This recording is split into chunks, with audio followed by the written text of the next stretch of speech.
Good morning. Good morning. Welcome to Community Unitarian Universalist Church. Welcome to all who are joining us through the wonders of technology and here in person in this room. All are welcome, no matter your faith tradition or if you have no faith tradition. We welcome visitors and want you to feel comfortable here.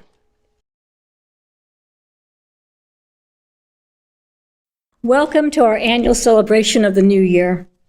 May you find peace, joy, and comfort with us today as we honor and reflect on all that we have been through in 2023. Come, let us worship together. I know most of you have been to a turning service before, but the procedure is there's going to be some times when you will come up to mark your milestone. Here at the altar, there are some stones here in the baskets, and you may place them on the round gold platter by the blue candle. It's been an eventful year. So many things have happened. It's difficult to remember them all. So here are just some highlights. We had a successful service auction in March. It was good to be back together in person for the auction. Pastor Chris Cervantes left us to move to Washington, D.C. For some reason, she wanted to live with her husband.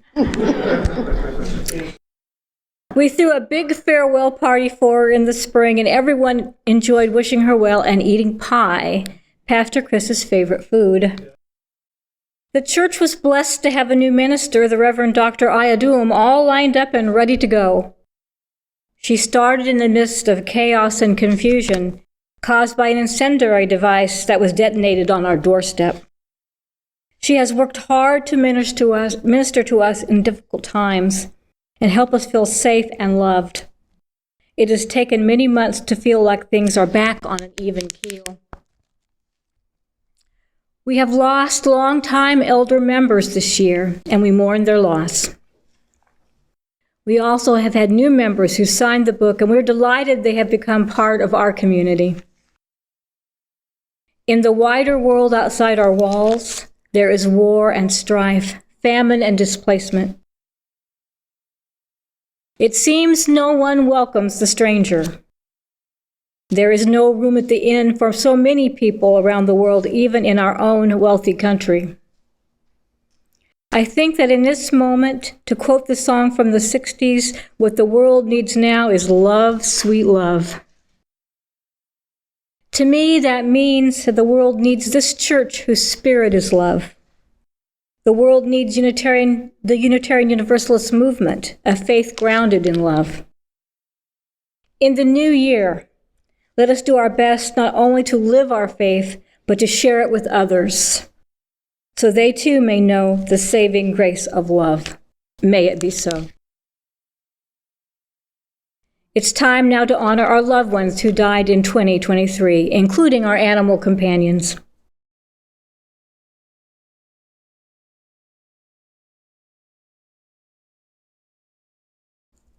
Please come forward and place a stone to mark the passing of your loved one.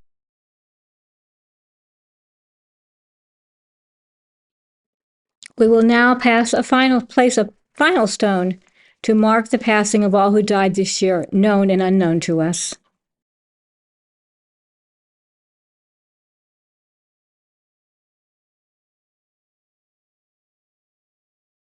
Last summer, we had some young men visit us, claiming to be looking for an understanding and accepting church.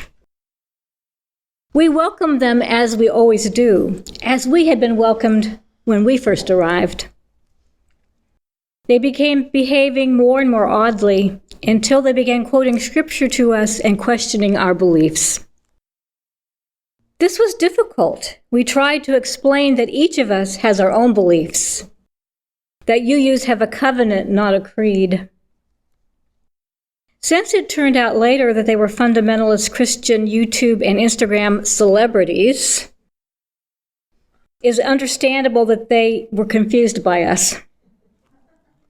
They were also flummoxed that we did not get angry and shout at them or try to force them to leave.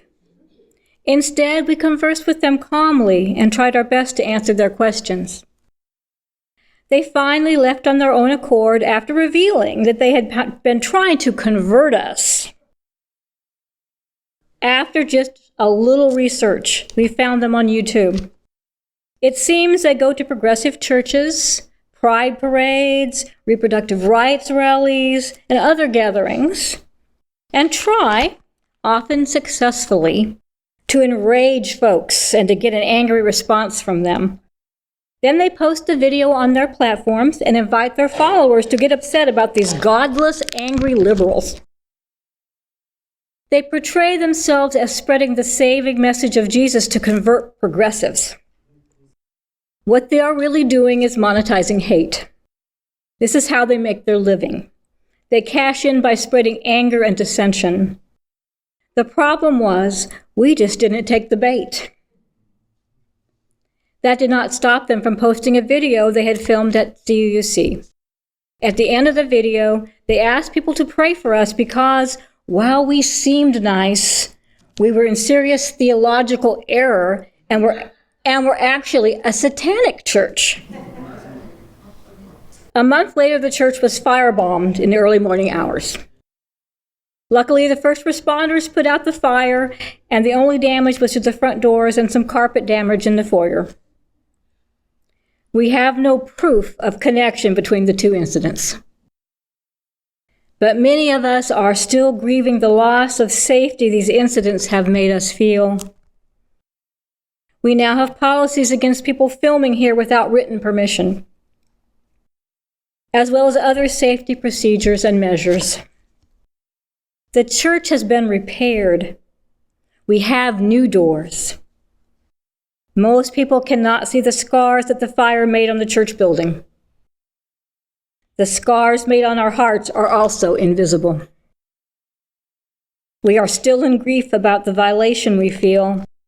Our sacred space was violated, and we want to repair this violation. Today, I want to take time to acknowledge the harm that this loss of safety has caused us. So let's get comfortable and become aware of our heart center.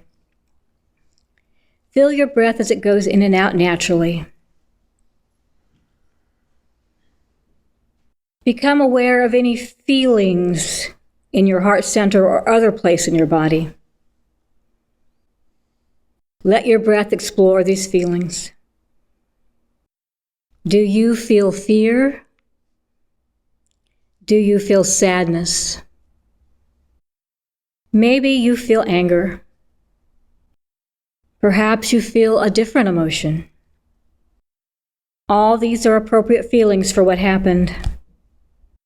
Let's breathe with these feelings and acknowledge them.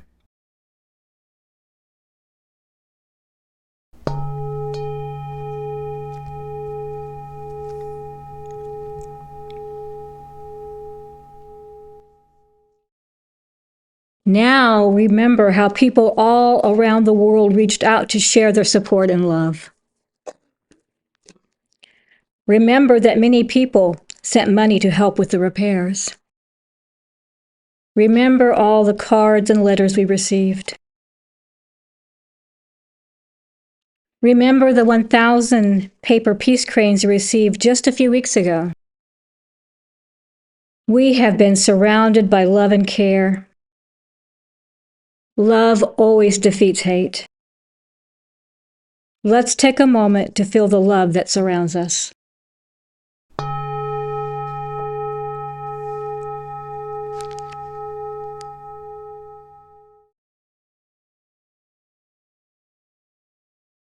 If you would like to place a stone to acknowledge your feelings about what happened last summer and to honor the love people around the world have given us, please come forward to do so. We will now place a stone to honor those feelings we have not yet processed or shared.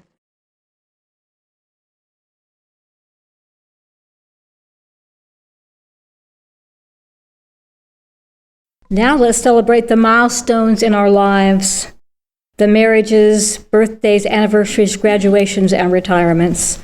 Only you can determine what qualifies as a milestone in your life.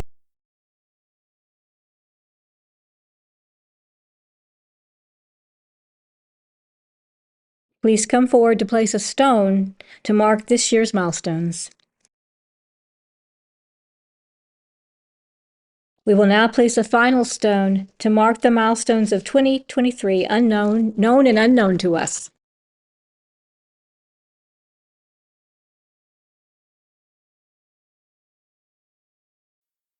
Let us joyfully welcome all the new life in 2023. Has a child come to your family this year by birth, adoption, or fostering? Has a furry, feathered, or scaled friend come to live with you this year? Please come forward to place a stone to mark the new life you welcomed in 2023.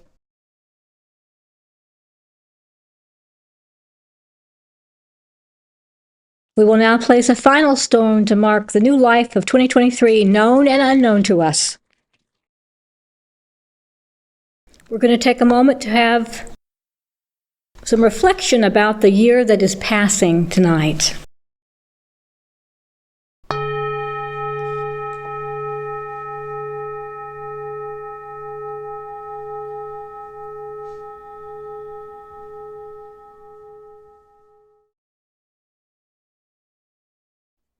And now we'll welcome 2024 with all its possibilities and promises. Does everyone have a paper star? Everyone have one? We are going to make a wish for the new year. Not just any wish, but a star wish, the most powerful kind of wish. This is not a resolution. This is not something to feel guilty about in a few months. No, this is something to kindle hope throughout 2024. Think of one wish you want for 2024. I'll give you a second. Has everyone thought of their wish? Now hold the star in your hands and send the star your special wishing power and read the words on the screen with me 3 times. I wish I might, I wish I may, have the wish I wish today. I wish I might, I wish I may, have the wish I wish today. I wish I might, I wish I may, have the wish I wish today. Now take your star home. You can write something on it if you want or decorate it in any way you want, but put it somewhere you'll see it every day and be reminded of your wish. May all your wishes come true. First off, this is a time of year we want to give thanks to everyone, so I want to thank all our greeters and our ushers.